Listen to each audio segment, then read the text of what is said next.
آج کا سیشن کابینہ اجلاس کے باعث مختصر رکھا جا رہا ہے، لہٰذا سوال و جواب کا سلسلہ کل کے اختتامی سیشن میں ہوگا۔ اس سلسلے میں پی ٹی وی نے مختصر دورانیے کی ایک ڈاکیومنٹری تیار کی ہے، آئیے مل کر دیکھتے ہیں۔ نہیں یہ نہ رکھیں۔ اچھا، اب میں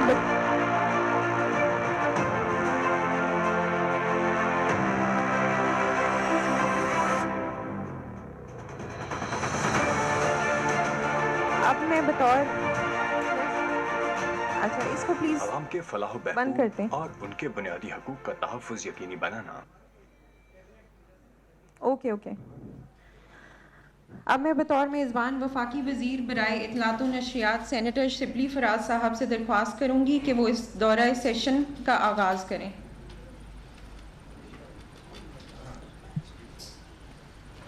بسم اللہ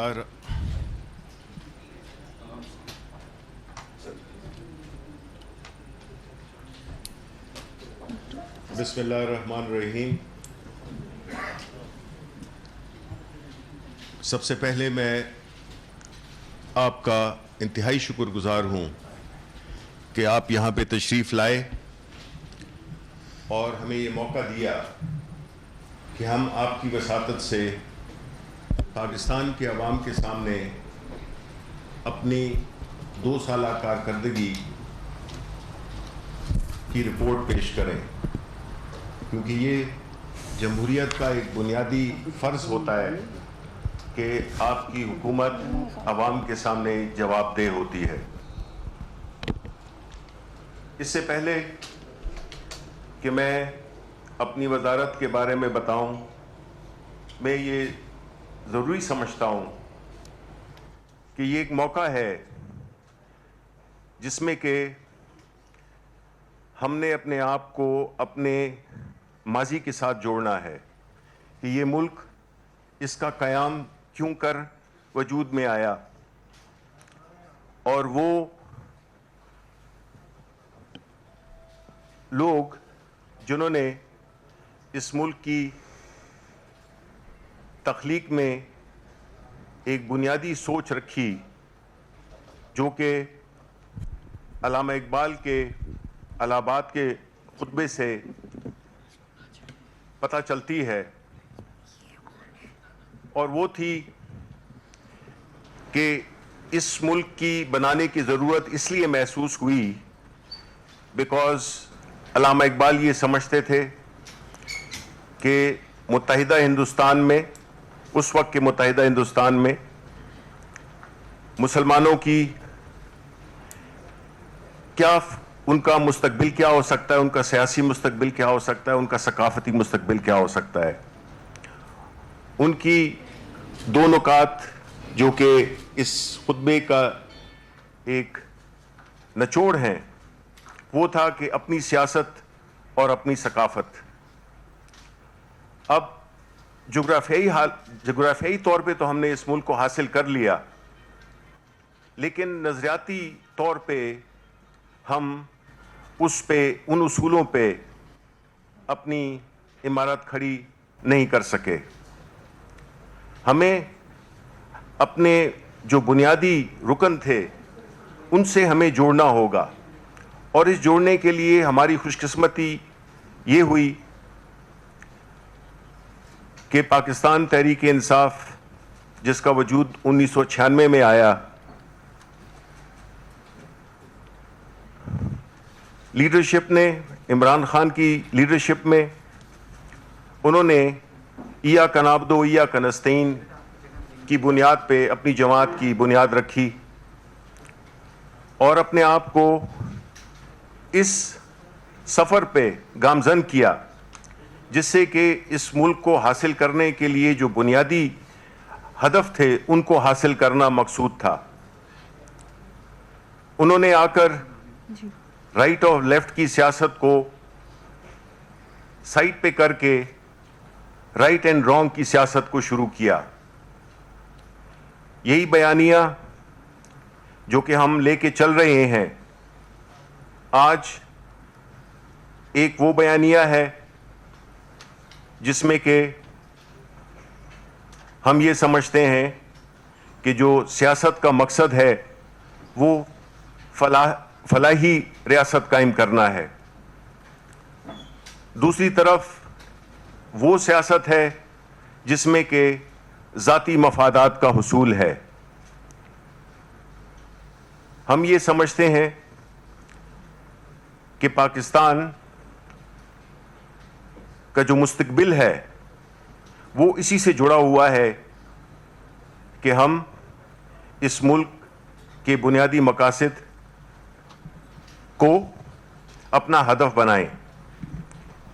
ہم وہ ریاست بنائیں جس میں کہ عوام کی خدمت پہلی ترجیح ہو.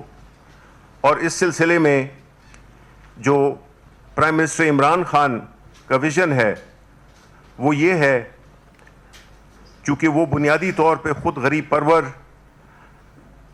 اس ملک سے سنسیئر اور ایک ہارڈ ورکنگ محنتی شخصیت ہیں، اور ان کی جو بنیادی سوچ ہے وہ اس پہ مبنی ہے کہ اس ملک کو کس طرح سے آگے بڑھایا جائے، کس طرح سے اس ملک میں احتساب ہو، انصاف ہو، میرٹ ہو، اور کس طرح سے ہم اس اپنی جو حکومت ہے اس کو ہم کس طرح سے ایک فلاحی ریاست جس کی انسپریشن ریاست مدینہ سے لی گئی، جس کے بنیادی ستون رحم، احساس اور انصاف ہیں،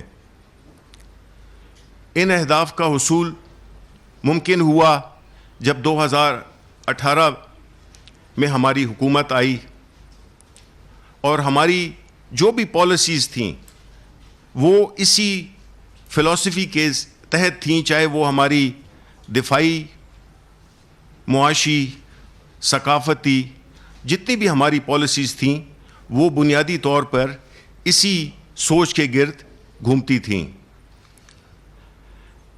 اب ہم یہ سمجھتے ہیں کہ عوام نے جو یہ نیریٹو ہے جس میں کہ بجائے ملک کی خدمت کرنے کے اپنے مفادات کو ترجیح دینا سیاست کو ایک پیشہ بنا دیا گیا تھا، اس سے اب عوام نے ریجیکٹ کر دیا ہے. آپ جانتے ہیں کہ آج کل کے دور میں ہماری وزارت کے کانٹیکسٹ میں ہمارا چیلنج صرف یہ نہیں ہے کہ ہم حکومت کی پالیسیز اور جو بھی ہم نے اچیومنٹس کیے ہیں اس کی تشہیر کی جائے، بلکہ ہم نے دونوں محاذوں پہ، اندرونی اور بیرونی دونوں محاذوں پہ ہم نے لڑنا ہے. اور اس سچویشن میں ہماری وزارت اطلاعات کا جو رول ہے وہ بہت زیادہ اہم ہو جاتا ہے. 5th جنریشن وار آپ سب جانتے ہیں کہ وہ اس وقت چل رہی ہے. ہمارے دشمن ہر طرح کا نقصان ہمیں پہنچانا چاہتے ہیں، ہماری اکانومی کو ڈسٹرائے کرنا چاہتے ہیں، ہماری جو ملک میں ہے نا امیدی اور افراتفری پھیلانا چاہتے ہیں. اس چیلنج کو نپٹنے کے لیے ہم یہ سمجھتے ہیں کہ ہماری وزارت اطلاعات پرائم منسٹر عمران خان کی قیادت میں اس جنگ کا بھرپور مقابلہ کرے گی. اور آپ جیسے ساتھی، اب آپ جانتے ہیں کہ یہ دور ایک ایسا دور ہے، سوشل میڈیا کا دور ہے، ڈیجیٹل میڈیا کا دور ہے، جس میں کہ ہر پاکستانی صحافی بن چکا ہے. ابھی ہم نے یہ جنگ پورے ملک کے لیول پہ لڑنی ہے. یہ صرف آپ کا فرض نہیں، اس ملک میں ہر وہ شہری، ہر وہ صحافی، ہر وہ وزیر اسی جنگ میں ہمارا شریک ہوگا. اور ہم یہ سمجھتے ہیں کہ ہماری جو یہ جنگ ہے وہ انشاءاللہ ہمیں کامیاب کرے گی، اور ہم اس کے ساتھ بحیثیت قوم کوئی سیاسی تقسیم کے علاوہ ہم کوئی بھی اس میں تقسیم نہیں چاہیں گے، اور چاہیں گے کہ ہم بحیثیت قوم اس جنگ کا مقابلہ کریں۔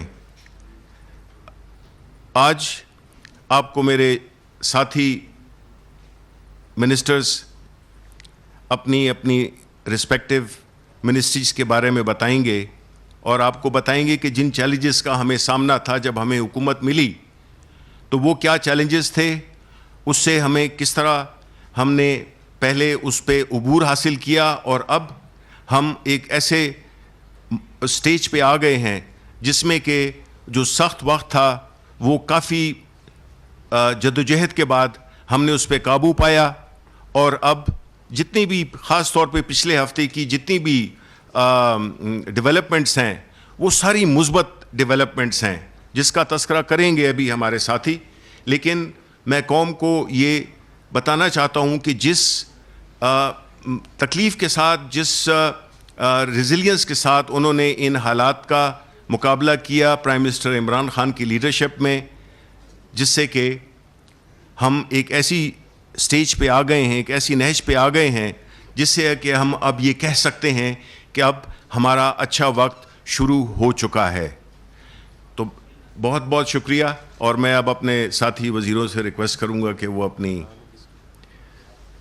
جی شاہ محمود صاحب جو ہے تو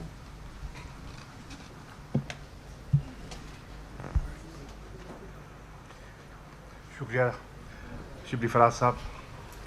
خواتین و حضرات، مختصر وقت میں آپ کے سامنے جو خارجہ امور میں جو ہمارا ایک شفٹ دکھائی دے رہا ہے آپ کی خدمت میں پیش کرنا چاہوں گا۔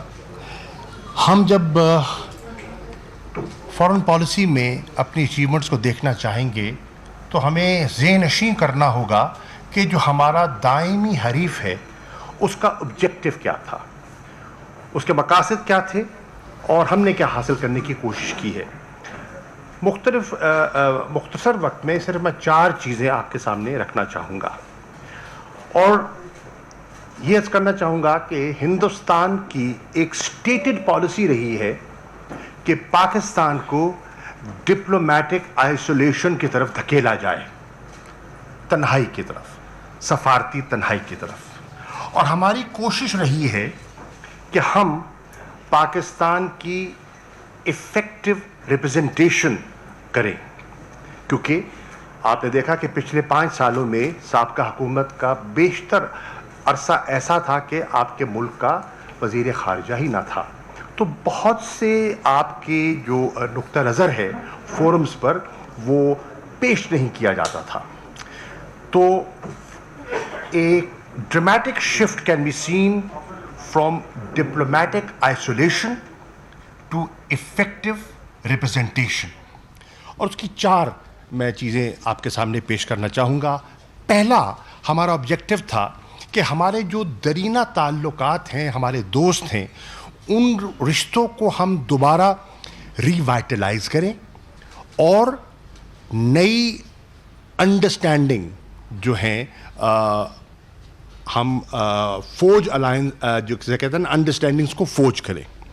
اس میں آپ نے دیکھا جہاں تک ڈپلومیٹک آئسولیشن کی ان کی کوشش تھی ہندوستان کی، انہیں ناکامی ہوئی، پاکستان کو کامیابی ہوئی، اور آج اگر آپ ساؤتھ ایشیا میں دیکھیں کہ پاکستان نہیں، جتنی ممبر سٹیٹس ہیں وہ ہندوستان کے جو ایکسپینشنسٹ ڈیزائنز ہیں اس پر انہیں معترض ہیں۔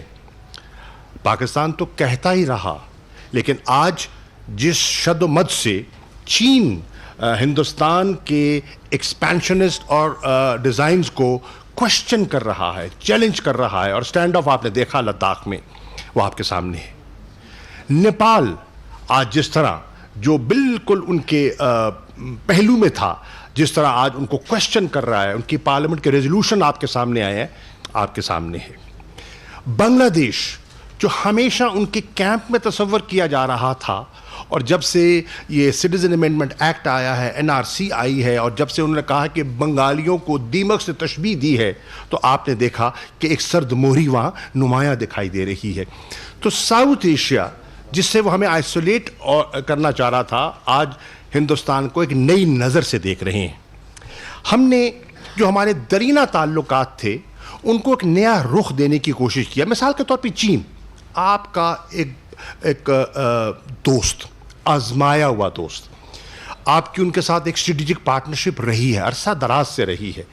ہم نے کوشش کی ہے کہ اپنے نئے حالات کو سامنے رکھتے ہوئے اس اسٹریٹجک پارٹنرشپ کو ایک نیا جو ایک اکنامک پارٹنرشپ میں کنورٹ کریں, from a strategic relationship to an economic partnership, کیونکہ ہم سمجھتے ہیں کہ ہمارا ایک شیئرڈ آبجیکٹو ہے. میری رائے میں دنیا بدل رہی ہے, اور پوسٹ کووڈ آپ دیکھیں گے کہ دنیا میں جو آپ فلکس دیکھ رہے ہیں آج, وہ ایک آپ کو واضح پیٹرن ایمرج کرتا ہوا دکھائی دے گا. اس کی کچھ شروعات آپ کے سامنے آ چکی ہیں. تو اس کے اندر ہم نے دیکھنا ہے کہ پاکستان اور چین کے جو درینہ تعلقات ہیں ان کو مزید مستحکم کیسے کرنا ہے, اور اس شیئرڈ آبجیکٹو کو آگے لے کے کیسے چلنا ہے. اور اس کی ایک زندہ مثال CPEC 2 ہے. اس میں واضح ہم نے ہدف طے کیے ہیں, جس میں انڈسٹریل ریلوکیشن ایک ہے, ایگریکلچرل پروڈکٹیوٹی انہانسمنٹ دوسری چیز ہے, پاورٹی ایلیویشن تیسری ہے, اور ہیومن ریسورس ڈیولپمنٹ چوتھی ہے. پھر آپ دیکھیں ترکی کے ساتھ بھی آپ کے درینہ تعلقات, بہت عمدہ تعلقات. لیکن ترکی کے ساتھ وزیر اعظم جب وہاں تشریف لے گئے, اسد عمر صاحب بھی تشریف فرما ہیں, تو وہاں لنچ کی ٹیبل پر ایک فیصلہ ہوا کہ ہمارا ایک نیا اکنامک اور فائنینشیل ارینجمنٹ, ایک فریم ورک ان کے ساتھ طے ہونا چاہیے جس سے ٹریڈ اور انویسٹمنٹس کو پروموٹ کیا جائے. وہ ایک حقیقت بن چکا ہے. اس کے ساتھ ساتھ آپ دیکھیں یورپین یونین آپ کا بہت بڑا ٹریڈنگ پارٹنر ہے. آج اس کے ساتھ آپ نے ایک نیا اسٹریٹجک انگیجمنٹ پلان جو ہے ایک دورست اس کو سائن کیا ہے, اور یہ ان 2 سالوں میں ہوا ہے. اس کے بعد افریقہ, ایک بہت بڑا کانٹیننٹ, 1.3 ارب کی آبادی, بے پناہ مارکیٹ. ہماری اس پر توجہ نہیں تھی. ہم نے انگیج افریقہ انیشیٹو لانچ کیا فارن آفس میں, پرائم منسٹر صاحب نے اس کو انوگریٹ کیا, صدر صاحب بھی تشریف لائے, اور اس سے مقصد یہ تھا کہ افریقہ کی مارکیٹ میں ہم اپنا اکنامک فٹ پرنٹ کیسے بڑھائیں. تعلقات بہت اچھے تھے, ان کی جو انڈیپینڈنس موومنٹس میں پاکستان کا جو کردار ہے وہ اس کو تسلیم کرتے ہیں. تو اب ہم نے دیکھا کہ اکنامک ڈپلومیسی سے ہم کس طرح وہ اپنا اکنامک جو پرنٹ ہے, فٹ پرنٹ وہ بڑھائیں. نئے مشنز کھولے جا رہے ہیں اور کچھ کو اپ گریڈ کیا جا رہا ہے. ٹریڈ اور انویسٹمنٹ جو وہاں ہمارے آفیسرز ہیں ان کو تعینات کیا جا رہا ہے, کئی علاقوں سے شفٹ کر کے افریقہ کی طرف موڑا گیا ہے. اس کے بعد جو نئی انٹرنیشنل ہم نے انڈرسٹینڈنگز کو فورج کرنے کی کوشش کی ہے, میں 2 کا اس پر ذکر کر دیتا ہوں. ایک, پرائم منسٹر کا انیشیٹو گلوبل ڈیٹ ریلیف کے لیے. انہوں نے پاکستان کے لیے نہیں, پوری ڈیولپنگ ورلڈ کے لیے ایک پیغام دیا, اور پھر آپ نے دیکھا کہ اس کی شروعات ہوئی ہیں. سیکرٹری جنرل نے ایک موقف لیا, G20 نے وہ اس میں کچھ اقدامات کیے, اور مزید ہم نے ایک پارٹنرشپ بلڈ کی ہے نیو یارک میں کہ کس طرح ہم اس انڈرسٹینڈنگ کو فردر ڈیولپ کریں اور کس طرح ہم ان سے ریلیف لے سکیں فسکل سپیس کے لیے, کیونکہ کووڈ کا جو ایک منفی اثر آیا ہے معیشت پر, اس سے کس طرح باہر نکلا جا سکے. اور پھر ایک انڈرسٹینڈنگ کریٹ کریں ہم مسلم دنیا میں اسلاموفوبیا کی ایک ہوا چل رہی ہے, تو کس طرح ہم جتنی مسلم کنٹریز ہیں ہم نے کس طرح مل کر اسلاموفوبیا کا مقابلہ کرنا ہے, اور UN کی سائیڈ لائنز پر عمران خان صاحب نے اس چیز کو اجاگر کیا. دوسری چیز ہے ہمارا افغانستان کا پیس انیشیٹو. دنیا سمجھتی تھی اور دنیا نے بے پناہ وسائل خرچ کیے, ٹریلینز آف ڈالرز, افغانستان کا ملٹری سلوشن سے حل نکالنے کا. عمران خان مسلسل کہتے آئے کہ یہ راستہ درست نہیں ہے, افغانستان کا دیر پا حل پولیٹیکل سولوشن ہے. بالآخر دنیا قائل ہوئی. الحمدللہ آج ساری دنیا کہہ رہی ہے کہ پولیٹیکل سیٹلمنٹ کو وہ ترجیح دے رہے ہیں اوور ملٹری سولوشن, اور ہمارا پوائنٹ آف ویو انہوں نے ایکسیپٹ کیا ہے.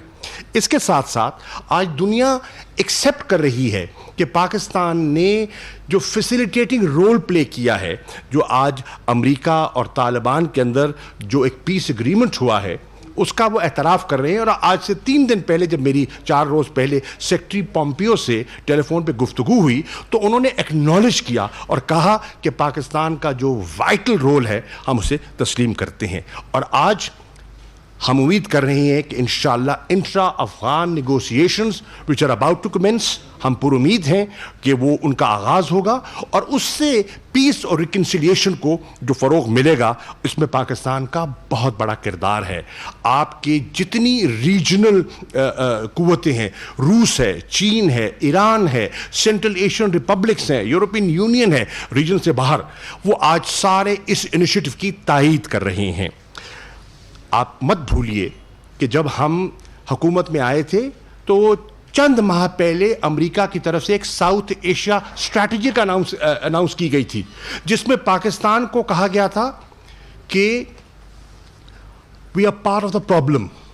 یہ جو ایک نیریٹو شفٹ ہوا ان 2 سالوں میں, from part of the problem to part of the solution, today we being viewed as partners in peace, یہ ایک بہت بڑا شفٹ ہے جس کا ہمیں ایکنالج ہمیں کرنا چاہیے. تیسری چیز وہ ہے کشمیر کا ایشو انٹرنیشنلائز ہونا. یہ کشمیر کا مسئلہ اتنا ہی پرانا ہے جتنا پاکستان ہے, نیا نہیں ہے, لیکن اس کو جس طرح بائی ڈیزائن بیک برنر پہ رکھا گیا, اور عمران خان صاحب کی حکومت نے اور ان کی رہنمائی میں اس کو انٹرنیشنلائز کیا گیا, وہ آپ کے سامنے ہے. آج کوئی انٹرنیشنل فورم نہیں ہے, کوئی ایسی اپرچونٹی نہیں ہے جس کو ہم نے استعمال نہ کیا ہو کشمیر کے نقطہ نظر, کشمیریوں کے نقطہ نظر کو اجاگر کرنے کے لیے, پاکستان کے نقطہ نظر کو اجاگر کرنے کے لیے, چاہے ہیومن رائٹس تھے, چاہے وہاں جو ڈیموگرافک چینج ہے, چاہے جناب وہاں جو ہندوتوا کی آئیڈیالوجی ہے, چاہے یہ جو سیز فائر وائلیشنز ہیں, جتنی چیزیں ہیں ہم نے ان کو اجاگر کیا ہے.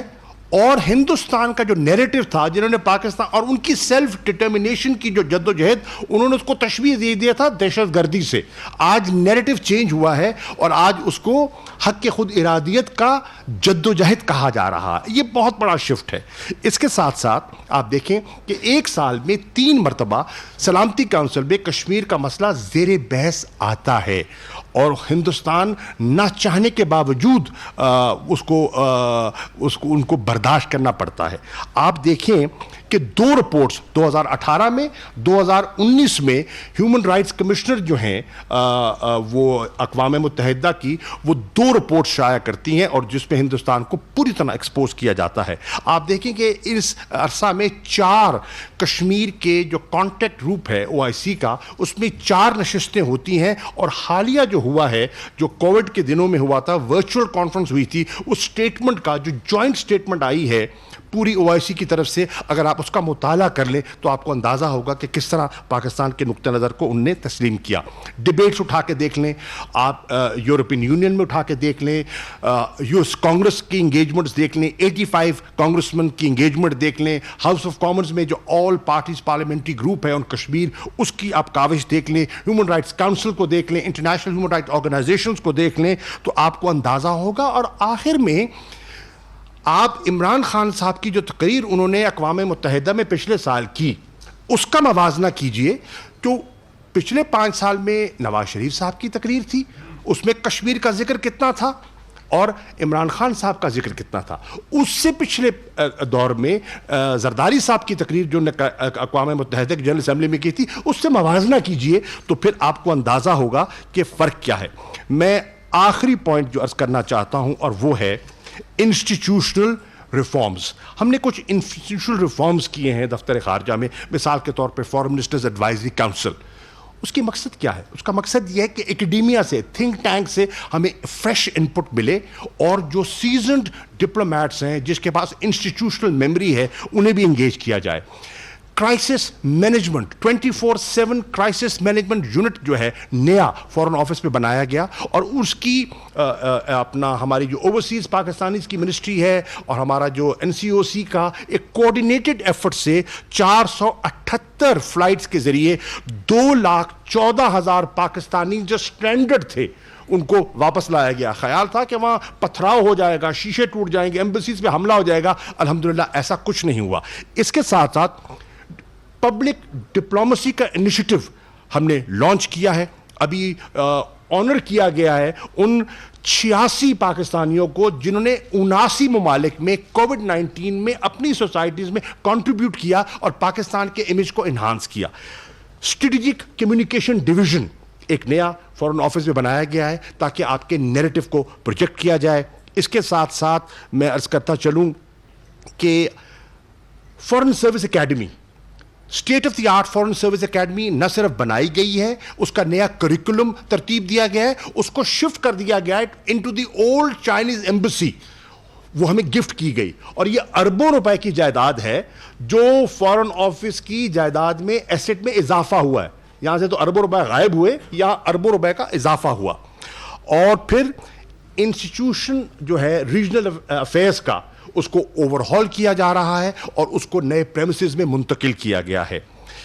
ای ویزا فیسلٹی اور آخر میں FM ڈائریکٹ، یہ ایک ایپ میں نے بنائی ہے، اور جتنے فورن آفس کے آفیسز ہیں وہ ڈائریکٹ میرے ساتھ اس ایپ کے ذریعے رابطہ کر سکتے ہیں، جونیئر سینئر جس کانٹیننٹ میں بھی ہیں، اور ان کے پاس کوئی آئیڈیاز ہیں، کوئی انپٹ ہے تو ڈائریکٹ مجھے مل سکتا ہے بیوروکریٹک ریڈ ٹیپ کو کاٹ کے۔ These were some of the initiatives جو ہم نے لیے ہیں۔ شکریہ۔ اب یہ میں درخواست کروں گا ہمارے حفیظ شیخ صاحب جو ہمارے ایڈوائزر ہیں آن فائنینس۔ بسم اللہ الرحمن الرحیم۔ میں آپ سب کا شکر گزار ہوں کہ آپ یہاں آئے ہیں۔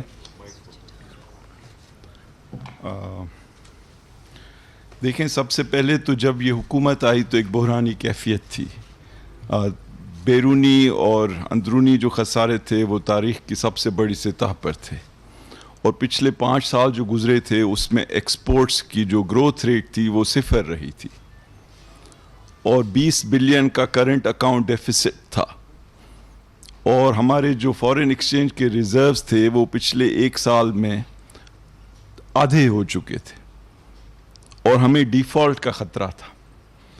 تو پہلی چیز جو ہم نے کرنی تھی وہ یہ تھی کہ ملک کو کیسے ڈیفالٹ سے بچایا جائے اور کس طرح اس بحران سے فوری طور پہ نپٹا جائے، کیونکہ جو بنیادی وجہ ہماری جو اس بحران کی تھی وہ یہ کہ ہمارے پاس ایک ڈالرز کا کرائسس تھا، یعنی ہم 40 ارب ڈالر اگر امپورٹ کر رہے تھے تو 20 ارب ایکسپورٹ کر رہے تھے، اور اس کی وجہ سے ہمارے پہ مستقل ایک بوجھ تھا جو ہمیں ایک ایسی سطح پہ لے آیا کہ ہم نے بوروئنگ کر کے قرض لے کر اپنے آپ کو بہت کمزور کر دیا۔ تو پہلی سچویشن تو یہ تھی کہ کیسے اس بحرانی کیفیت سے نپٹا جائے اور ملک کو پھر استحکام دیا جائے۔ اس کے لیے آپ کو پتہ ہے کہ حکومت نے بڑے فیصلے کیے اور IMF کے ساتھ ایک تعلق بنایا، ایک لینڈ مارک اگریمنٹ کی، جس کی وجہ سے پھر جو دنیا کے بڑے دوسرے ادارے تھے، world bank, Asian development bank اور ہمارے دوست ممالک سب آگے بڑھے اور انہوں نے اس سچویشن میں ہماری مدد کی، اور ہم نے ریزروز کو اپنے استحکام دیا، اپنے فارن ایکسچینج کے ریزروز کو بڑھایا۔ ہم نے جو قرض ماضی کی حکومتوں نے لیے تھے وہ پچھلے 2 سال میں ہم نے 5000 ارب روپے کے ماضی کے لیے ہوئے قرض واپس کیے، اور ساتھ ہی ساتھ ہم نے کوشش کی، کیونکہ اگر آپ دنیا کی تاریخ کا مطالعہ کریں تو کوئی حکومت، کوئی ملک ایسا نہیں جس نے ترقی کی ہو بغیر دنیا کے ساتھ تعلق بڑھائے، اور ان 2 چیزوں میں ہماری جو پرفارمنس رہی ہے ماضی میں وہ اچھی نہیں رہی. نہ ہم ایکسپورٹس بڑھا سکے ہیں, نہ ہم لوگوں کو قائل کر سکے ہیں کہ وہ یہاں آ کے انویسٹمنٹ کریں. تو اس حکومت نے یہ فیصلہ کیا کہ ہم نے ایک پائیدار بنیاد پہ پاکستان کو آگے لے جانا ہے, اور ہم نے بہت مراعات دیں ایکسپورٹس بڑھانے کے لیے, جو حماد اظہر صاحب آپ کے ساتھ شیئر کریں گے. تو ان سب چیزوں کا نتیجہ یہ نکلا کہ یہ جو تجارتی بیرونی خسارہ تھا 20 ارب ڈالر کا, اس کو کم کر کے 3 ارب کیا گیا. اور یہ ایک تاریخی پرفارمنس ہے اس حکومت کی پچھلے 2 سال میں, کہ ایکسپورٹس بڑھانے کے لیے مراعات دی گئیں, اور امپورٹس کو خصوصی طور پہ جو لگژری آئٹمس ہیں ان پہ ٹیکسز لگا کر اس کو کم کیا گیا. اب آپ آئیں کہ ایکسپینڈیچر, ایک بڑی وجہ ہمارے بحران کی یہ تھی کہ حکومت جو ہے خصوصی طور پہ الیکشنز کے دوران حد سے زیادہ اخراجات کرتے ہیں, اور جو پروجیکٹس بھی کیے جاتے ہیں ان میں کوئی کاسٹ کی کنسیڈریشنز کو آگے نہیں رکھا جاتا.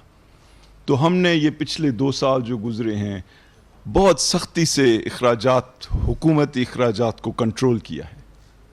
اور آپ نے دیکھا کہ کابینہ کی تنخواہیں تک کم کی گئیں, پریزیڈنٹ اور پرائم منسٹر کے ہاؤسز کے بجٹ کم کیے گئے, حتیٰ کہ فوج کی جو اخراجات ہیں ان کو بھی منجمد کیا گیا, اور سول حکومت کے اخراجات کو کم کیا گیا. اور میں اس کے لیے پریزیڈنٹ صاحب, پرائم منسٹر صاحب, ہماری جو ڈیفنس کی قیادت ہے, ان سب کا شکر گزار ہوں کہ پاکستان کی تاریخ میں ایسے نہیں ہوا کہ اتنے زبردست طریقے سے کاسٹ کو کنٹرول کیا جائے اور کاسٹ اوپر سے کنٹرول کیے جائیں. یہ نہیں کہ لوگوں کی جو دینے والی چیزیں ہیں ان کو روکا جائے لیکن اوپر عیاشی چل رہی ہو. تو ہم نے جو یہ سال گزرا ہے اس میں اسٹیٹ بینک سے کوئی بوروئنگ نہیں کی, کوئی قرض نہیں لیا. ہم نے جو یہ سال گزرا ہے اس میں کوئی سپلیمنٹری گرانٹ کسی ادارے, کسی حکومتی منسٹری کو نہیں دی. ہم نے طاقتور لوگوں کو نو کہا تاکہ ہم ملک کی جو میکرو اکانومی ہے اس کو اسٹیبلائز کریں. اور اب آپ دیکھیں کہ ان تمام چیزوں کی وجہ سے ایک جانب ڈومیسٹک سائڈ اور دوسری جانب فورن جو تھریٹ ہے ان کو کنٹرول کیا گیا. پھر ہم نے اپنے ٹیکسز کے نظام کو بہتر کرنے کی کوشش کی, اور کرونا وائرس سے پہلے جو ٹیکسز میں بڑھنے کی جو رفتار تھی وہ 17% تھی. بدقسمتی سے یہ کرونا وائرس کی سچویشن ابھری, اور وہ جو ایک بہت اچھی جو ہے اچھے انداز میں ہماری ریونیوز کی گروتھ ہو رہی تھی وہ متاثر ہوئی. اب جب کرونا وائرس ہوئی تو پہل ہمیں 2 چیلنجز تھے. سب سے پہلے جو پرائم منسٹر عمران خان کا ڈائریکٹو تھا کہ پاکستان کے لوگ, عام لوگ, ان کی زندگی ایک حد سے زیادہ متاثر نہیں ہونی چاہیے. تو ہم نے 1240 ارب کا ایک کرونا وائرس کے دوران پیکج دیا, اور اس پیکج کے کئی کمپوننٹ, کئی حصے تھے, لیکن سب سے جو بڑا حصہ تھا وہ یہ تھا کہ پاکستان کے عام لوگ, بھولے ہوئے لوگ جو اس سے متاثر ہو رہے ہیں, جن کی ڈیلی جو جاب پہ کام کرنے والے لوگ ہیں وہ بے روزگار ہو رہے ہیں, اور جو ویسے ہی کمزور طبقے کے لوگ ہیں ان تک فوری طور پہ کیش پہنچایا جائے. اور آپ نے دیکھا کہ شاید دنیا کی تاریخ کا ایک بڑا پروگرام دیا گیا. اور میں آپ کو بتاؤں کہ جو 2 سال گزرے ہیں اس میں یہ ایک سنہری چیز ہوئی ہے پاکستان کی تاریخ میں کہ 250 ارب روپے لوگوں کو دیے گئے, اور پاکستان کے ہر قصبے میں, ہر گاؤں میں, ہر شہر میں یہ دیے گئے, اور لوگوں نے دیکھا کہ یہ بلا امتیاز دیے جا رہے ہیں. اس میں کوئی سیاسی کنسیڈریشن نہیں, کوئی مذہبی کنسیڈریشن نہیں, کوئی علاقائی کنسیڈریشن نہیں. اگر آپ پاکستانی ہیں اور آپ کوالیفائی کرتے ہیں تو یہ پیسے آپ کو ملیں گے. اور 1.60 کروڑ لوگوں کو پیسے ملے, اور اگر 6 لوگ ایک خاندان میں ہیں تو 10 کروڑ پاکستانیوں تک یہ امداد پہنچائی گئی. اور ڈاکٹر ثانیہ نشتر آپ کو مزید ڈیٹیلز دیں گی. لیکن ہم نے انہیں کہا کہ جہاں تک پیسے کی بات ہے اس معاملے میں کوئی کوتاہی نہیں ہوگی.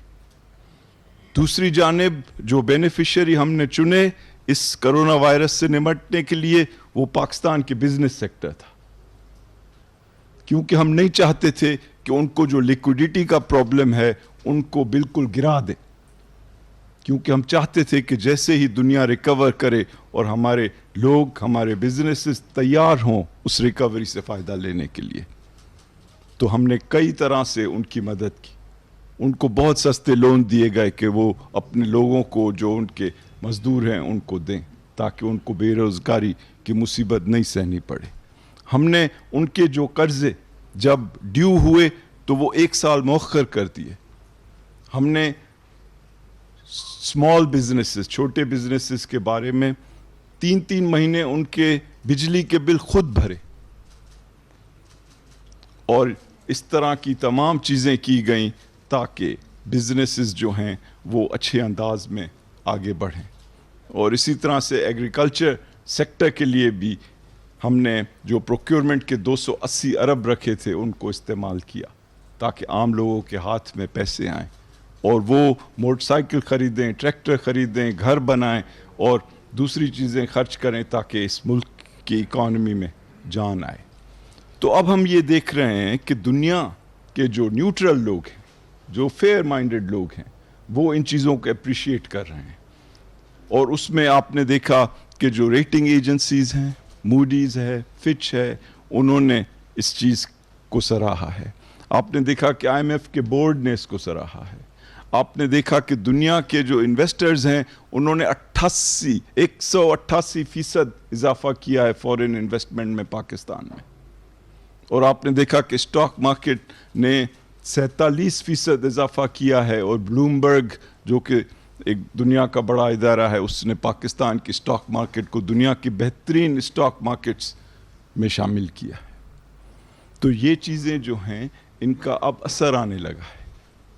جو ہم نے بجٹ دیا اس میں ہم نے کوئی نیا ٹیکس نہیں لگایا. جو ہم نے بجٹ دیا اس میں ہم نے ہزاروں جو خام مال کی چیزیں ہیں ان پہ امپورٹ کے ٹیکسز 0 کیے, اور ہم نے کہا کہ ہم اپنے ملک کی جو اکانومی ہے اس کو گلوبل اکانومی سے انٹیگریٹ کرنا چاہتے ہیں. اور آپ دیکھ رہے ہیں کہ جو ریزلٹس ہیں ان کے بارے میں جو آ رہے ہیں, پہلا مہینہ یہ نئے سال کا, مالی سال کا جولائی جو گزرا ہے وہ میں آپ کے ساتھ شیئر کرنا چاہتا ہوں. ہمارے ایکسپورٹس اس مہینے میں 6% بڑھے. ہماری جو سیلز ہیں سیمنٹ کی وہ 33% بڑھی. ہماری جو ایکسپورٹس ہیں سیمنٹ کی وہ 66% بڑھی. ہماری پیٹرول اور ڈیزل 8% اور 15% بڑھی. ہماری فرٹیلائزر 22% بڑھی. ہماری موٹر سائیکلز کی سیل 31% بڑھی. ہماری ٹریکٹرز کی سیل 17% بڑھی. ہماری گاڑیوں کی سیل 4% بڑھی. اور ساتھ ہی ساتھ جو ریمیٹنسز, پاکستان کی تاریخ کے سب سے زیادہ ریمیٹنسز اس مہینے میں آئے, $2.8 ارب. اور FBR کی کلیکشن 300 بلین ہوئی جو ان کی انٹرنل ایسٹیمیٹ سے 23 گنا زیادہ ہے. تو ہم دیکھ رہے ہیں, اور اسٹاک مارکیٹ نے کرونا وائرس کے بعد 40% سے زیادہ اضافہ کیا. ان سب چیزوں کا اگر آپ ایک کمبائنڈ ایفیکٹ دیکھیں تو انشاءاللہ اس سے یہ ظاہر ہو رہا ہے کہ ہم لوگ آگے جا رہے ہیں. عمران خان کی حکومت کی سب سے بڑی ترجیح کیا ہے؟ صرف ایک, پاکستان کے لوگ. اور ہم نے اگر پیسے خرچ کیے ہیں تو پاکستان کے لوگوں کے اوپر کیے ہیں. جس طرح میں نے کہا 250 ارب روپے دیے گئے 1.60 کروڑ خاندانوں کو. 192 ارب روپے دیے گئے قبائلی علاقے جو اب مرج ہو چکے ہیں ان کو. 50 ارب روپے دیے گئے 5 بنیادی کھانے پینے کی چیزیں یوٹیلیٹی سٹورز میں سستے داموں بیچنے کے لیے. 15 بلین دیے گئے رمضان کے دوران 19 چیزوں کی قیمت کم رکھنے کے لیے. 72% پاکستانیوں کو الیکٹرسٹی حکومت اپنی جیب سے سبسیڈائز کر رہی ہے. 90% پاکستانیوں کو گیس حکومت اپنی جیب سے سبسیڈائز کر رہی ہے. 100% ٹیوب ویل یوزرز کو حکومت اپنی جیب سے سبسیڈائز کر رہی ہے. اور جب آپ نے دیکھا کہ تیل کی قیمتیں دنیا میں گھٹی, پیٹرول اور ڈیزل کی, تو وہ بھی پاکستان کے عوام کو اس کا فائدہ دیا گیا. اور ہماری اور فرٹیلائزر کی قیمتوں کے لیے گیس کی جو سبسڈی ہے وہ بھی دی جا رہی ہے. دیکھیں ہم سب اگر مل جائیں تو پاکستان کے جو لوگ ہیں ان کی جو امنگیں ہیں, جو ایکسپیکٹیشنز ہیں, وہ پوری ہو سکتی ہیں. یہ ملک ایسے نہیں بنا تھا, اس کے لیے بہت لوگوں نے قربانیاں دیں. یہ 1930 میں ایک شاعر کا خواب تھا جو بادشاہی مسجد کے سائے میں ایک ریزولوشن بنا 1940, اور جب 1947 میں محمد علی جناح یہاں پہنچے تو وہ قائد اعظم بن چکے تھے اور یہ خواب پاکستان بن چکا تھا. اب ہمیں موقع ہے کہ ہم ایک ایسے لیڈر کے ساتھ مل کر وہ چیزیں کریں جس کے لوگ منتظر ہیں, اور انشاءاللہ تعالی یہ پالیسیز برقرار رہیں گی, اور ابھی جو اچھے اثرات سامنے آئے ہیں ان کو اور پائیدار بنانے کے لیے کوشش کی جائے گی. Thank you. شکریہ حفیظ صاحب. میں ریکویسٹ کروں گا عماد اظہر صاحب سے, اور وقت چونکہ بہت کم ہے تو میری ریکویسٹ ہوگی کہ مختصر اس میں اگر آپ وہ بیان کر سکیں, کیونکہ ابھی 2 اسپیکرز اور بھی ہیں. بسم اللہ الرحمن الرحیم. میں کوشش کروں گا کہ کوئی ریپیٹیشن نہ ہو اور 2-3 منٹ میں صنعت کے حوالے سے بات کر لوں. سب سے پہلے کووڈ کے حوالے سے بہت ضروری تھا کہ کووڈ میں ساری دنیا کی انڈسٹری اور کاروبار ڈسٹریس میں جا رہے تھے. پاکستان نے ایک فرق راستہ اپنایا. ہم نے سپلائی چینز کو اور سپلائی روٹس کو مکمل طور پہ بحال رکھا, اور تھرو آؤٹ دا کووڈ کے جو اسمارٹ لاک ڈاؤنز یا بلینکٹ لاک ڈاؤنز سے کسی قسم کی شارٹیج کسی بھی پروڈکٹ کی نہیں آنے دی.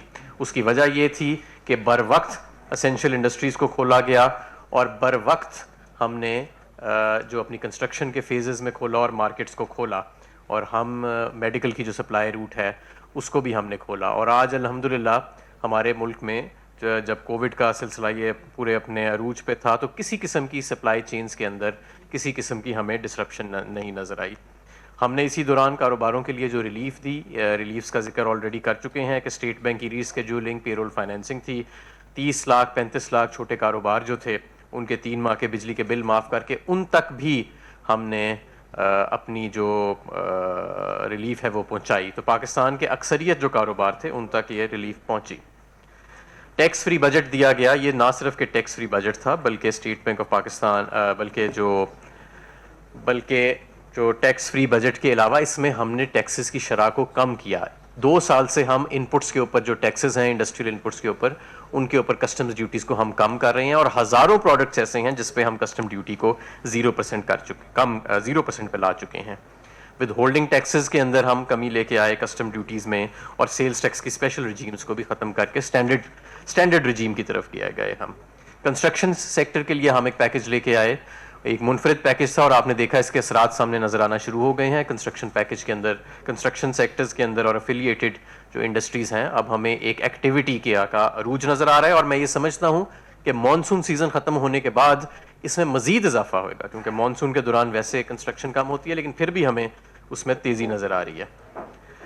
ہم اسی دوران 2 نئی پالیسیز لے کے آئے پچھلے چند ماہ کے اندر. Electric vehicle policy 2 to 3 wheelers اور بسز اینڈ ٹرکس کے لیے اناؤنس ہو چکی ہے, اور موبائل مینوفیکچرنگ پالیسی. اور اس سال ہم دیکھ رہے ہیں کہ یہ الیکٹرک وہیکلز 2 to 3 ویلرز کی پروڈکشن جو ہے اس کو ہم اس سال انشاءاللہ تعالیٰ فورسی بھی کر رہے ہیں اس پالیسی کے نتیجے میں.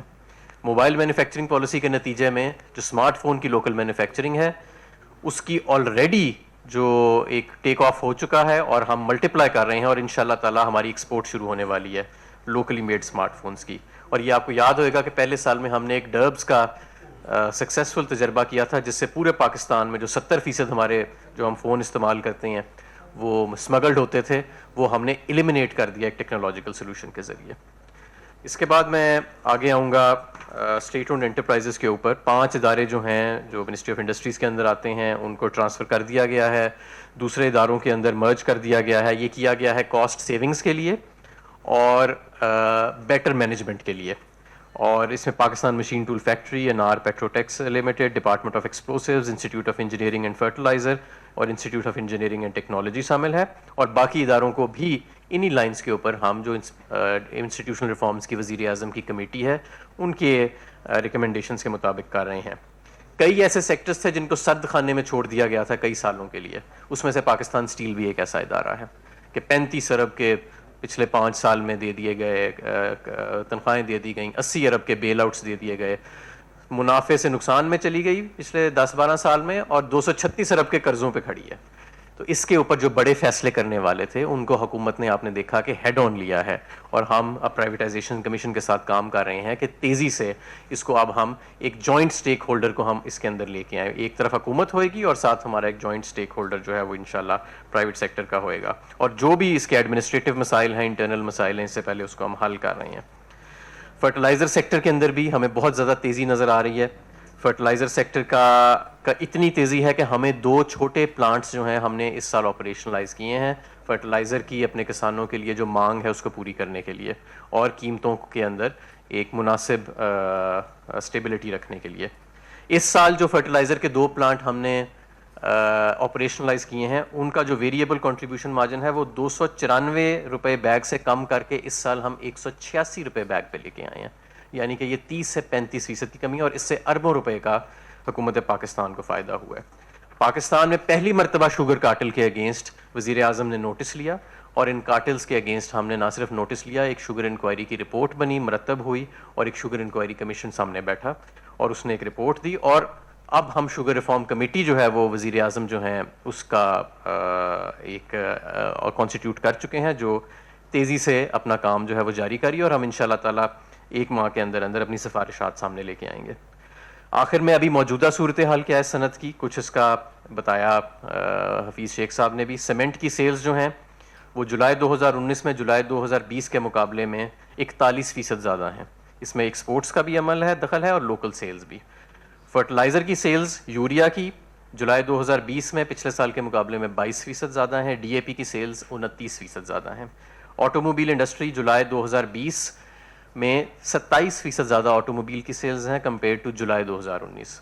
فورن ڈائریکٹ انویسٹمنٹ ہمارے ملک میں پچھلا جو فسکل ایئر ختم ہوا, فائنینشیل ایئر, تو $2,561 ملین تھی, جو کہ پچھلے 11 سال کی سیکنڈ ہائیسٹ سطح پہ ہے, اور کووڈ کے شروع ہونے سے پہلے مارچ تک یہ پچھلے 11 سالوں کی سب سے زیادہ ہائیسٹ سطح پہ جا رہی تھی. ایکسپورٹ گروتھ جو کووڈ کے آنے سے پہلے آپ کو یاد ہوئے گا فروری میں ہم 14% ان ڈالر ٹرمز گروتھ میں تھے. اس وقت ایکسپورٹ کی جو گروتھ جا رہی ہے وہ ہماری انڈیا کی -10.2% ہے جولائی کے اندر, بنگلہ دیش کی 0.5% ہے, اور پاکستان کی الحمدللہ 6% گروتھ ہے. ہم نے جو ریفنڈز دیے, ڈی ایل ٹی ایل دیے, فاسٹر سسٹم انٹروڈیوس کرایا, انرجی کی سبسڈیز دیں, اور آپ کو یاد ہوئے گا پچھلی حکومت میں 200 اسپننگ ملیں بند ہو گئی تھیں. آج اس وقت اسپن یان کی پاکستان کے اندر ایک معمولی شارٹیج موجود ہے, جو ایک اچھا سائن ہے, جس کا مطلب ہے کہ اسپننگ ملز اپنی پوری کیپیسٹی پہ چل رہی ہیں. یہ ہمارا ایک بریف وہ تھا. میں آخر میں آپ کو فیٹف کے حوالے سے بھی بتا دوں, جب پچھلی حکومت کے دور میں ہمیں نامینیٹ کیا گیا گرے لسٹ کے اندر, سخت ترین جوائنٹ گروپ کا ایک ہمیں 27 ایکشن آئٹم دیا گیا, جو آج تک کسی دنیا کے ملک کو نہیں دیا گیا تھا اتنے چھوٹے عرصے میں اتنا بڑا ریکوائرمنٹ. آج ہم الحمدللہ 27 میں سے 14 آئٹمز میں کمپلیشن پہ کھڑے ہیں, اور باقی جو 13 آئٹمز ہیں اس میں سے 11 پارشلی کمپلیٹ پہ کھڑے ہیں, اور انشاءاللہ تعالی اس سال ہمیں امید ہے کہ ہم اس جو ہمارا جوائنٹ گروپ کا ایکشن پلان ہے اس کو ہم تقریباً مکمل کر لیں گے, اور دوسرا جو ایم ای آر کا ایکشن پلان ہے اس میں بھی ہم مزید بہتری لے کے آئیں گے. پہلے پاکستان کو فیٹف کے پلیٹ فارم پہ یہ ہمیں تنقید کی جاتی تھی کہ ہم ڈیلیور نہیں کرتے. اب آپ نے دیکھا پچھلے 1 سال میں انٹرنیشنل کمیونٹی سے ہمیں وائڈ ریکگنیشن ملی ہے, اور انشاءاللہ تعالی جو ہم نے اب لیگل امینڈمنٹس بھی پاس کی ہیں اور مزید کام ہو رہا ہے, اس سے ہمیں مزید ریکگنیشن ملے گی. شکریہ. اب جی میں ریکویسٹ کروں گا اسد عمر صاحب سے کہ وہ اگر ہمیں کووڈ کے سلسلے میں اپنے پروگریس بتا سکیں.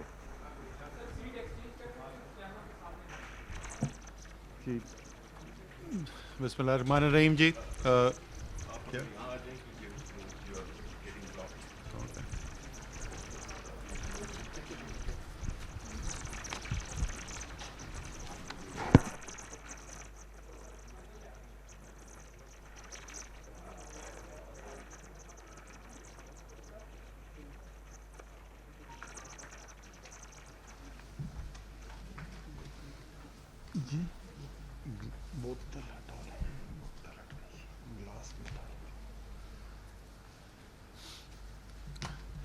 بسم اللہ الرحمن الرحیم جی. کووڈ جی پاکستان کے لیے نہیں بلکہ تمام دنیا کے لیے پچھلی ایک صدی کے اندر جو چیلنجز دیکھنے میں آئے ہیں اس میں سب سے زیادہ شدید چیلنج تھا, کیونکہ یہ ایک واحد صورتحال پیدا ہوئی پچھلی ایک صدی کے اندر کہ جہاں پر ایک ہی وقت میں دنیا کی جو صحت کا نظام ہے اس کے اوپر بھی بے تحاشا پریشر بلڈ ہوا, اور جو معیشت ہے اس کے اوپر بھی بے تحاشا پریشر بلڈ ہوا. اور وہ اس وجہ سے کہ عام طور پہ جو صحت کے مسائل ہوتے ہیں اس کا حل جو ہے وہ یہ نہیں ہوتا کہ معیشت کو یا ملک کو بند کر دیا جائے. یہ ایک یونیک چیلنج تھا اسپینش فلو کے بعد جو تمام دنیا کے اندر پھیلا, اور اس چیلنج کی وجہ سے جو ڈسٹرکشن دیکھنے کو ملی ہے صحت کے پہلو سے بھی اور معیشت کے پہلو سے بھی وہ انپریسیڈنٹڈ ہے. جو دوسری سہمائی اس سال کی کیلنڈر ایئر کی ختم ہوئی ہے اس کے اندر امریکہ میں جی ڈی پی جو ہے وہ 30% شرنک کی ہے, یو کے اندر 20% شرنک کی ہے. تو اس چیلنج کا جس طریقے سے باقی دنیا نے مقابلہ کرنے کی کوشش کی پاکستان نے بھی کیا, اور الحمدللہ پاکستان نے جو مقابلہ کیا وہ اس کو صرف پاکستان میں لوگ نہیں بلکہ دنیا کے اندر لوگ بھی اب کہتے ہیں کہ وہ ایک پاکستان ان ملکوں کی صف میں ہے جن کو کہا جا سکتا ہے کہ انہوں نے کامیابی سے اس مشکل کا مقابلہ کیا. بل گیٹ صاحب نے اپنی ٹاک کے اندر پاکستان اور بھارت کا موازنہ کیا, پاکستان کی مثال دی ان ممالک کے اندر جنہوں نے بہتر مقابلہ کیا ہے, بھارت جہاں پہ پریشانی بہت زیادہ ہے. یونائٹڈ نیشنز جنرل اسمبلی کے پریزیڈنٹ الیکٹ آئے تھے فارن منسٹر صاحب کے ساتھ جب تھے, تو وہاں پر بھی انہوں نے اس بات کا ذکر کیا کہ پاکستان جو ہے اس سے دنیا والے سیکھ سکتے ہیں. وال اسٹریٹ جرنل جو پاکستان کے بارے میں عام طور پہ کوئی بہت اچھی خبریں نہیں چھاپتا, انہوں نے کہا کہ کرونا کے اندر دنیا میں ایک برائٹ سپاٹ ہے پاکستان. سو یہ ہوا کیسے, کیا ہوا اور کیسے ہوا, اس کی بالکل کوئکلی اگر میں بتاؤں. پہلے تو کیا اچیو کیا گیا جی, جو جیسے میں نے کہا دو اس کے مختلف پہلو تھے. ایک یہ کہ جس طریقے سے آپ اس کو ہینڈل کرتے ہیں تو صحت کے نظام کے اوپر اور لوگوں کی جو زندگی ہے اور صحت ہے اس کے اوپر کیا اثر ہوتا ہے.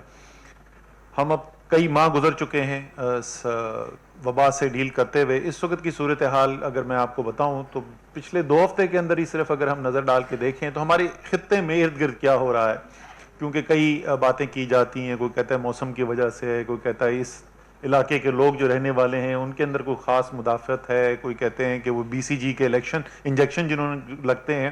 یہ تمام چیزیں جو مشترک ہیں اسی خطے کے اندر. اس وقت صورتحال پچھلے 2 ہفتے کے اندر یہ ہے کہ اگر آبادی کے تناسب سے ہم دیکھیں تو بنگلہ دیش میں پاکستان سے 4 گنا زیادہ اموات ہو رہی ہیں. 5-7% کا فرق نہیں ہے, 4 گنا زیادہ اموات ہو رہی ہیں. بھارت کے اندر اسی 2 ہفتے کے اندر پاکستان سے 12 گنا زیادہ اموات ہو رہی ہیں, اور ایران میں پاکستان سے 20 گنا زیادہ اموات ہو رہی ہیں. تو یہ جو فرق ہے وہ بہت ہی ایک واضح اس وقت تفریق نظر آتی ہے کہ اس خطے کے اندر پاکستان میں کیا صورتحال ہے اور باقی کیا ہے. اور اس کو ظاہر ہے صحت کے اگر صرف ہم خیال رکھیں اور اس کو ملک کو بند کر دیں تو معیشت پہ بہت منفی اثر پڑتا ہے. تو معیشت کی سائڈ پہ کیا ہوا اس کو بالکل اگر ایک ہی میں آپ کو مثال دے دوں اسی سے آپ کو اندازہ ہو جائے گا. باقی کچھ تفصیل پہلے بھی بتائی جا چکی ہے کہ مارچ سے جولائی کا عرصہ جو ہے, کیونکہ فروری کے آخر میں اس خطے کے اندر کیسز آنا شروع ہوئے, تو میں کمپیریزن دیکھ رہا تھا کہ مارچ سے جولائی بنگلہ دیش کی, پاکستان کی اور بھارت کی ایکسپورٹس جو ہیں ان میں کیا ہوا پچھلے سال کی نسبت. تو بنگلہ دیش کے اندر جو ایکسپورٹس ہیں وہ پچھلے سال سے 31% ان میں کمی واقع ہوئی, بھارت کے اندر 33% کمی واقع ہوئی, اور پاکستان میں 20% کمی واقع ہوئی. یعنی 1/3 کم نقصان ہوا ہمارا بنسبت بھارت اور بنگلہ دیش کے. اور ہم نے یہ دیکھا جو ابھی ہم نے جائزہ لیا کہ معیشت پہ بھی کم نقصان ہوا اور صحت کے لحاظ سے بھی الحمدللہ اللہ تعالیٰ نے بہت کرم کیا اور بہت بہتر حالات ہیں. تو اب سوال یہ کہ یہ کیوں ہوا, اور 3 چیزیں میرے خیال میں اگر اس کو, اور وہ بڑی بنیادی چیزیں ہیں. یہ پوری 2 سال کی تحریک انصاف کی جو حکومت رہی ہے, عمران خان کی جو حکومت رہی ہے, اس کا اگر آپ جائزہ لیں گے تو یہ جو 2 یا 3 چیزیں ہیں وہ اس کے اندر بڑی بنیادی ستون کے طور پر نظر آتی ہیں اور بہت ان کے اوپر بات بھی کی جاتی ہے. پہلی تو جو عمران خان کا ویژن ہے بالکل واضح ان کے ذہن میں، کوئی شک نہیں ہے، کوئی ابہام نہیں ہے ان کے اندر کہ حکومت کا کام جو ہے وہ ملک کے جو کمزور ترین طبقات ہیں ان کی مدد کرنا ہے. پاکستان میں اور میں کہوں گا پاکستان جیسے ممالک کے اندر جہاں جمہوریت انسٹیٹیوشنز کمزور ہوتے ہیں وہاں پہ اشرافیہ کا کنٹرول ہوتا ہے فیصلہ سازی کے اوپر، اور زیادہ تر فیصلے کیے جاتے ہیں چند لوگوں کی، چند خاندانوں کی بہتری کے لیے. عمران خان بالکل واضح ہیں اور ان کے تمام جتنے بھی اقدامات ہوتے ہیں وہ اس کے اندر آپ کو یہ نظر آتا ہے. اسی لیے اس کے اندر بھی جب پہلے دن جس وقت پاکستان کے تمام لیڈرز کھڑے ہو کے لاک ڈاؤن کا مطالبہ کر رہے تھے، جہاں کوئی کسی کو فکر یہ نہیں تھی کہ سب کا اگر روزگار چھن جائے گا تو ان کی زندگی کیسے گزرے گی، اور ایک بہت بڑا حصہ میڈیا کا بھی یہی مطالبہ کر رہا تھا. اور اس کی وجہ یہ نہیں کہ وہ میڈیا والے جو ہیں وہ کوئی طریق انصاف کے ساتھ کوئی دشمنی کی بنیاد پہ کر رہے تھے. ہم جس معاشرے کے حصہ ہیں، جو پولیٹیکل لیڈرز ہیں، جو میڈیا کے اونرز ہیں، جو میڈیا کے بڑے اینکرز ہیں، ہم صاحب ثروت لوگ ہیں، اور زیادہ تر ہم میں سے جو لوگ ہیں وہ اس کا نہیں سوچتے کہ جو سب سے کمزور ہے کہ اس کے اوپر کیا گزر رہی ہوگی. لیکن عمران خان نے پہلے دن سے یہ بات کی، بڑی تنقید بھی اس کے اوپر ہوئی. تو میرے خیال میں ایک تو جو بنیادی وجہ بنی کہ ہم نے کیوں مختلف طریقے سے اس وبا کو ہینڈل کیا اور ہم نے جو ایکشنز لیے، وہ ایک اس کا یہ پہلو آیا.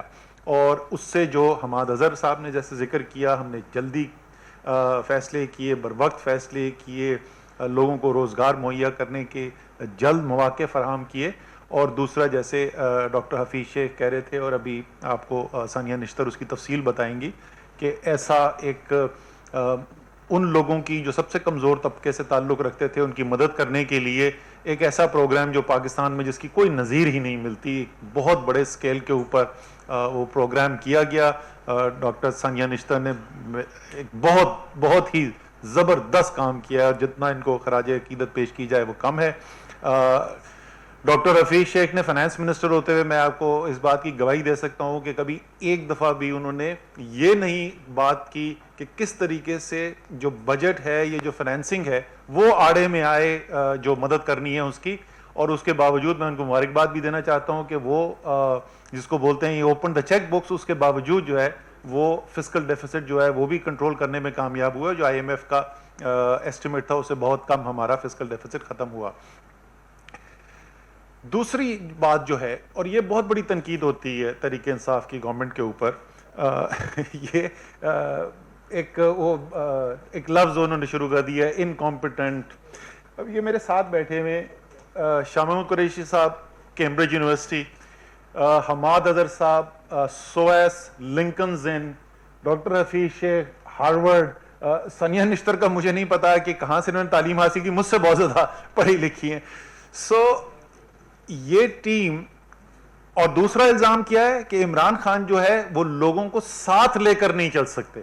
پاکستان کے اندر جو ہے وہ فیڈرل نظام ہے، اور عمران خان صاحب تو ہیں وہ تو سولو پلیئر ہیں، وہ دوسروں کو ساتھ لے کر نہیں چل سکتے. ہاں بالکل عمران خان جو ہے وہ دوسروں کو ساتھ لے کر چلنے کے لیے NRO دینے کے لیے تیار نہیں ہے، اور نہ انشاءاللہ تعالیٰ کبھی ہوں گے.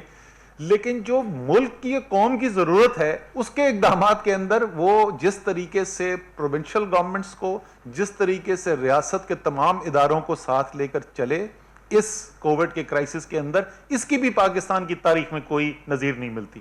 آپ سب لوگوں نے پاکستان کے کرائسس، آپ نے زلزلے بھی کور کیے ہوئے، آپ نے فلڈز، سیلاب بھی کور کیے ہوئے، اور جو مشکل حالات آتے ہیں، کوئی ایک آپ کو نظیر نہیں ملے گی کہ اتنے مربوط طریقے سے تمام ریاست کے ادارے اور تمام ملک کی اکائیاں جو ہیں، تمام سیاسی اکائیاں. اور میں بار بار یاد دلاتا ہوں 4 مختلف جماعتوں کے وزرائے اعلیٰ اور آزاد کشمیر کے وزیر اعظم تھے اور ہیں، اس میں سے ایک جو ہے وہ ٹرم ختم ہو گئی گلگت بلتستان کی، اور ان کو ساتھ لے کر چلے اور فیصلے ہوئے. ایک جگہ سے مشاورت کے بعد فیصلے ہوا. ہاں شام کو 7 سے 11 بجے کے درمیان ہمیں سیاسی بیان بازی بہت سننے کو ملتی تھی، لیکن جو فیصلے تھے، سبسٹینٹیو ڈیسیشن جن کو کہتے ہیں، وہ سب مل کر کیے گئے.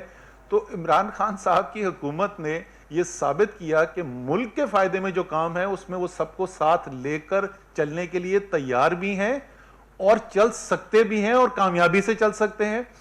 اور تیسرا اس کا جو پہلو جو وہ اس کمپٹنس کے ایشو سے ڈیل کرتا ہے, میرے آپ ذرا ٹویٹ اٹھا کے دیکھیے, فارن ریلیشنز کمیٹی کے یو کے کی پارلیمنٹ کے فارن ریلیشنز کمیٹی کی جو چیئر ہیں, انہوں نے بھی یہ ٹویٹ کیا ہے کہ پاکستان سے صرف یورپ کے جو امیر ملک ہیں ان سے نہیں سیکھا جا سکتا کہ بہترین بیسٹ پریکٹسز کیا ہیں کووڈ سے مقابلہ کرنے کے لیے, پاکستان سے بھی سیکھا. ایک ملک کا انہوں نے نام لیا, پاکستان سے سیکھا جا سکتا ہے. اور انہوں نے پھر اس کے بعد تفصیلات بھی منگوائی تھی جو ہم نے ان کو دے دی ہیں. اور وہ کیونکہ data base, science based, analytics based decision making ہوتی رہے. وہ ڈیسیشن میکنگ یہ نہیں تھی کہ کوئی سیاسی لیڈر جو ہے وہ اس نے بیان داغ دیا اور بس اس کے بعد جو ہے بغیر سوچے سمجھے آپ فیصلے کرنے شروع کر دیں. سو کمپٹنس بھی دکھائی, بہترین ٹیکنالوجی کے ڈپلائمنٹ بھی دکھائی, پولیٹیکل کوہیژن کے ساتھ فیصلے کرنے کا طریقہ کار بھی دکھایا.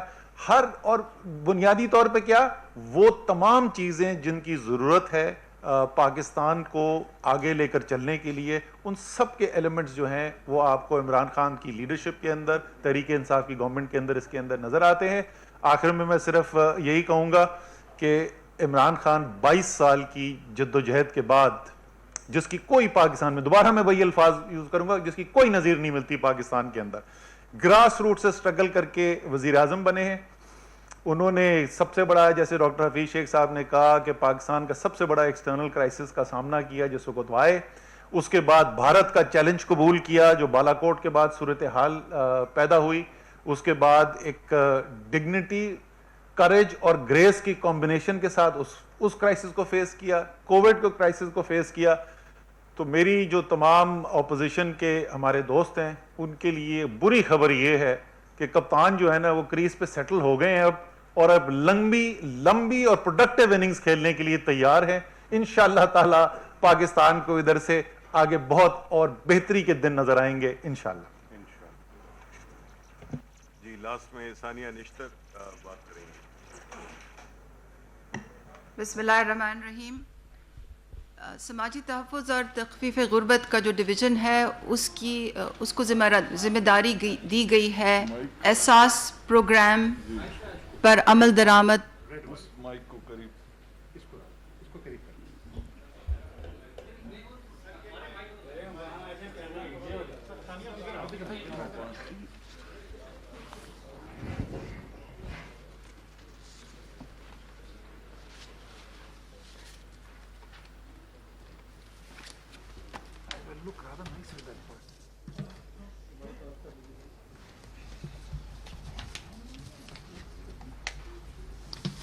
جی بسم اللہ الرحمن الرحیم. سماجی تحفظ اور تخفیف غربت کا جو ڈویژن ہے اس کو ذمہ داری دی گئی ہے احساس پروگرام پر عمل درآمد کرنے کی. یہ ایک بہت ہی اہم ذمہ داری ہے کیونکہ پاکستان کی 38% آبادی جو ہے وہ ملٹی ڈائمینشنل پاورٹی کا شکار ہے. احساس پروگرام پچھلے 15 ماہ پہلے اس کی منظوری ہوئی. یہ وزیر اعظم کے ریاست مدینہ کے ویژن کے مطابق اس کو بنایا گیا ہے. یہ پاکستان کی تاریخ کا سب سے بڑا سماجی تحفظ کا پروگرام ہے اور اللہ تعالیٰ کی مہربانی سے اس کو بین الاقوامی سطح پہ بہت پذیرائی مل رہی ہے. احساس پروگرام میں 140 سے زیادہ اقدامات ہیں جو کہ 34 منسٹریوں کے دائرہ کار میں آتے ہیں, مگر جو تخفیف غربت کی منسٹری کے دائرہ کار میں جو آتے ہیں اس کی پرفارمنس کے بارے میں کچھ اعداد و شمار آپ کے سامنے رکھنا چاہتی ہوں. سب سے پہلے احساس کفالت, اس کے ذریعے 70 لاکھ خاندانوں کو ماہانہ وظیفے اور بچت بینک اکاؤنٹ کی سہولت دی جاتی ہے. احساس بلا سود قرضہ ان لوگوں کے لیے ہے جو چھوٹے کاروبار کرنا چاہتے ہیں, اپنے پاؤں پہ کھڑا ہونا چاہتے ہیں. ان کے لیے ملک کے 100 پسماندہ اضلاع میں 29 ارب مالیت کے پچھلے سال 8,44,000 قرضے دیے گئے, جس میں سے 45% خواتین کو دیے گئے. احساس آمدن اس سے ایک منسلکہ پروگرام ہے جو کہ پاکستان کے 23 پسماندہ ترین ضلعوں میں اس وقت جاری ہے، اور اس میں 1.5 ارب کے چھوٹے سطح کے کاروباری اثاثے دیے جاتے ہیں، انتہائی غریب خاندانوں کو، 60% خواتین کو دیے جاتے ہیں، اور ان اثاثوں میں مال مویشی، دکان کا سامان اور اس قسم کے اثاثے شامل ہوتے ہیں۔ احساس انڈر گریجویٹ اسکالرشپ پاکستان کی تاریخ کا سب سے بڑا اسکالرشپ پروگرام ہے۔ 4 سال پہ محیط 20 ارب کا یہ پروگرام 2 لاکھ طلباء اور طالبات کو اسکالرشپ کے لیے مختص ہے، اور پچھلے سال ہم نے 4.9 ارب کے 50,500 اسکالرشپس دیے ہیں، جو 38% خواتین کو دیے گئے ہیں۔ ملک کی 117 یونیورسٹیز میں یہ اسکالرشپس گئی ہیں، اور اگلے سال کی کال جو ہے وہ اگلے چند دن میں کھلنے والی ہے۔ احساس نشو و نما پروگرام جو ہے پچھلے ہی ہفتے 1 سال کی تگ و دو اور محنت کے بعد اس کا اجرا وزیر اعظم نے کیا ہے۔ آپ کو یاد ہوگا کہ اپنی پہلی تقریر میں وزیر اعظم نے ایک CT اسکین اٹھایا تھا اور اس بات کی نشاندہی کی تھی کہ پاکستان کے کچھ علاقوں میں آدھے بچے جو ہیں وہ سٹنٹنگ کا شکار ہیں، یعنی کہ وہ خوراک کی کمی اور دیگر محرومیوں کی وجہ سے نہ تو ان کا جسم بڑھتا ہے، نہ ان کی جو ذہنی صلاحیت ہے وہ پوری طرح پنپ سکتی ہے۔ یہ ملکی ترقی کے لیے ایک بہت بڑا خطرہ ہے، اور وزیر اعظم نے یہ وعدہ کیا تھا کہ ہم اس کے لیے اسپیشل پروگرام لے کے آئیں گے۔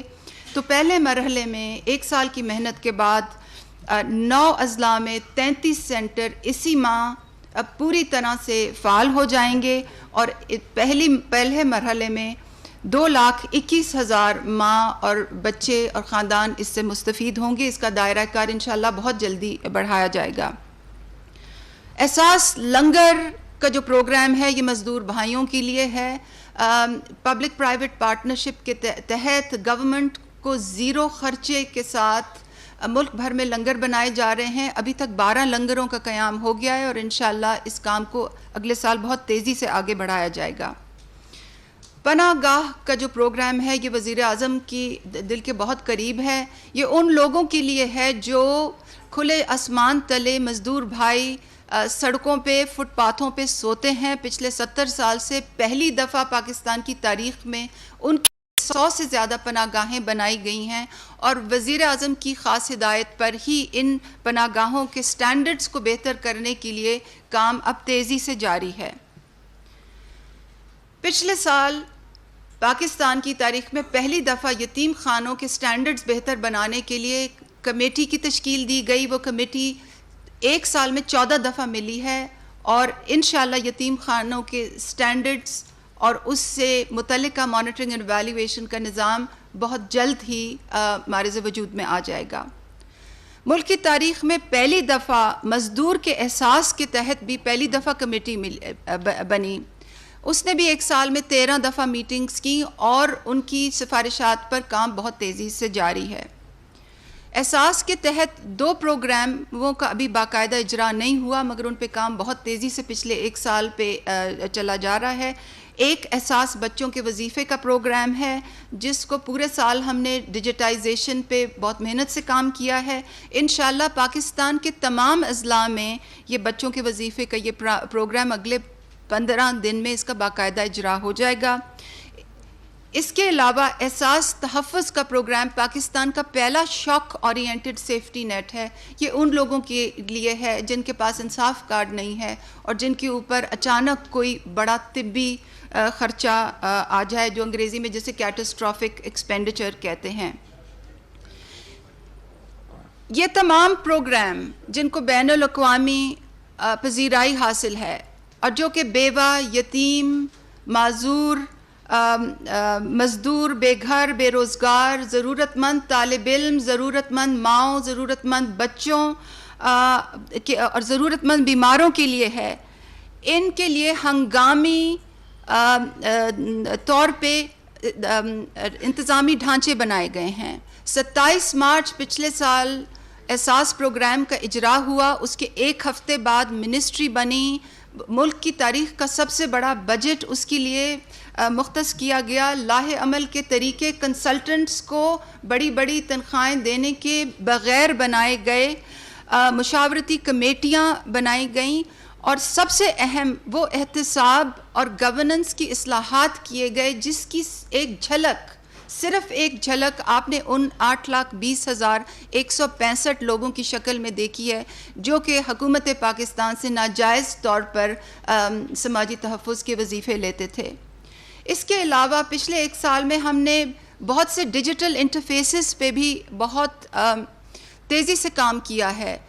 10 مہینے میں پروکیورمنٹ کی ہے، بائیو میٹرک پیمنٹ سسٹم کی، ڈیٹا انالیٹکس کا تمام نظام بنایا ہے، وہ نظام بنایا جس کے ذریعے SMS کے تھرو ریکویسٹ لی جاتی ہیں جو آپ نے 81-71 کی اسکیم میں دیکھا، اور آپ نے دیکھا کہ اس تمام محنت کے نتیجے میں یہ ممکن ہو سکا کہ احساس ایمرجنسی کیش کے ذریعے ملک کے آدھے خاندانوں کو ہم 12,000 روپے مصیبت کی گھڑی میں کووڈ کے تناظر میں پہنچا سکے۔ یہ تمام محنت کا ہی نتیجہ تھا کہ یہ کام ہم کر سکے، اور احساس پروگرام کے تمام پروگرامز کی طرح احساس ایمرجنسی کیش بھی دیانتداری سے ہوا، ایک منظم انداز میں ہوا، ایک شفاف طریقے سے ہوا، اور وزیر اعظم کی خاص ہدایت پر غیر سیاسی بنیادوں پہ ہوا، جس کی جھلک آپ اس چیز میں دیکھ سکتے ہیں کہ سندھ کا آبادی کے تناسب سے تو 22% ملک میں حصہ ہے،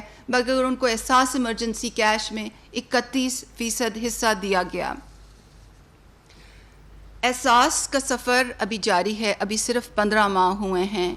انشاءاللہ اگلے سال میں اس پر اور تیزی سے کام ہوگا، کیونکہ کووڈ کے بعد ہمیں یہ معلوم ہے کہ غربت کی شرح میں زیادتی آئے گی، اس لیے احساس پہ اور تیزی سے کام ہوگا، پروگراموں کو وسعت دی جائے گی، نئے پروگرامز لائے جائیں گے، جو آن گوئنگ پروگرامز ہیں ان کو زیادہ مربوط بنایا جائے گا۔ ہمارا جو سروے ہے وہ انشاءاللہ سال تک اس کو ہم ختم کریں گے، اور سب سے اہم لوگوں کی احساس پروگرام تک رسائی کو یقینی بنایا جائے گا، اور اس میں آپ سب کی ہمیں بہت مدد اور معاونت درکار ہوگی۔ تو میں آج وزیر اعظم کا خاص شکریہ ادا کرنا چاہتی ہوں کہ ان کی رہنمائی کے بغیر اور ان کی سپورٹ کے بغیر نہ تو صرف یہ پروگرامز کو جلدی لانا مشکل تھا، مگر وہ بہت سخت اصلاحات بھی مشکل تھیں جو ہم نے ساتھ ساتھ کی ہیں۔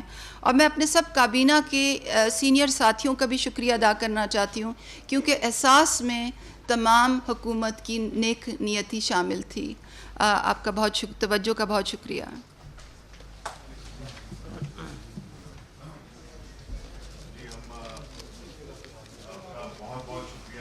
چاہتے ہیں کہ آپ نے ہماری اس پریزنٹیشن کو کور کیا۔ ساتھ ہی ساتھ میں بتا دوں کہ ہمارا دوسرا سیشن کل ہوگا، اور اس میں آپ کے پورے سوالات کے جوابات بھی دیے جائیں گے، اور اس دوران میں آپ کو یہ بھی بتانا چاہتا ہوں کہ ہم نے اس کو ایک کتابی شکل بھی دی ہے، جس میں کہ ساری ہماری حکومت کی جو بھی 2 سالہ پرفارمنس ہے وہ اس سے ریفلیکٹ کرتی ہے۔ Thank you.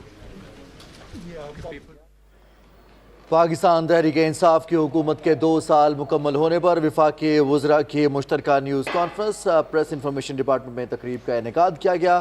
Us press conference سے وزیر اطلاعات و نشریات سینیٹر شبلی فراز، مشیر خزانہ ڈاکٹر عبدالحفیظ شیخ، وفاقی وزیر صنعت و پیداوار حماد اظہر، وفاقی وزیر منصوبہ بندی اسد عمر، وزیر خارجہ شاہ محمود قریشی اور معاون خصوصی وزیر اعظم کی معاون خصوصی سماجی بہبود ثانیہ نشتر نے پریس کانفرنس سے خطاب کیا۔